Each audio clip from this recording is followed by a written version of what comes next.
зараа 2. Эрт урд цагт хөгшин зараа 2 буудийтэйгээ амьдран суудаг байж гинэ. Хөгтүүдээ зарааны цацгыг буудий гэдэг шүү дээ. 2 буудийн аль нь дуртай, харин аав зараа нь манжин дуртай байж гинэ.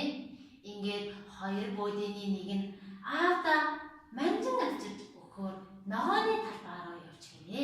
Ингээд тэнд байцаа идэж байсан туулаадаа харж гин. Сайн уу туулаа? Сайн уу буудий? Сайн. Буудий би энд ирээд их удаж юм л та. Харин чи яг л яс мэлхий шиг явах юм? Чи энэ жижигхэн хөлөөрөө хурдан гүйж чадах уу? Би ч гүүхээрээ туулаанаас ч хурдан гүйдэг штеп. Учир нь буудий гүүхтэй удаан ч гэсэн бодож сэтгэхтэй хурдан буудий байжээ. Юу нэ? Туулаанаас хурдан гүйдэг буудийг юу? За яах вэ? Хэрвээ чи өөрийгөө хурдан гэж бодож ивэл маргааш хоёулаа уралдъя. За тэгээд зөвшөөрч байна. Маргааш өглөө тэгвэл хоёулаа эрт ногооны цахын талбайд олзъя. Төрөөсөндөө алтан заас бэлэгдээ.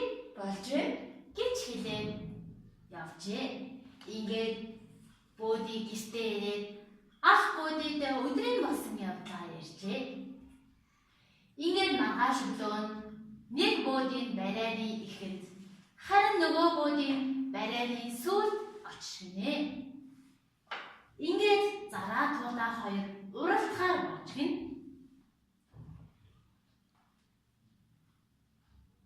За буудий уралдахад бэлэн үү? Билээ. Гэж хэлээ туулаа. 1 2 3 сүп гэж хэлээ туулаа яг л сум мэд хурлан явчих гин. Туулаа минь чи ямар удваа? Би чамайг их удаа хүлээлээ. За тэгвэл хоёлаа дахиад нэг уралдчихъя. За чи төрүүлээд явж би араас шингүүгээд очие гэж хэлээ туулаа. Мөн л сумд хурдан очиход буудий аль хэдийнэ ирчихсэн байж гэн. За чи дахиад л хоцорлоо. Чи нэрээ ямар хурдан гүйдэг юм бэ? За туулаа минь алтан зоос чи минийх болж тээ. Гэж хэлэхэд туулаа яг л ойлгох гэдэг. Туулаа минь чи бүү сэтгэлээр орно. Чи өвөөгөөсөө хурдан, би ч гэсэн өвөөгөөсөө л хурдан юм байна. Тэгэхээр одоо алтан зоос минийх боллоо. Ингээд алтан зоосыг 2 буудий авч гинэ. Оройн ах トゥ 2 буудий алтан зоосоо ээжлэн шидэж баяр хөөртэй өнгөрөөж.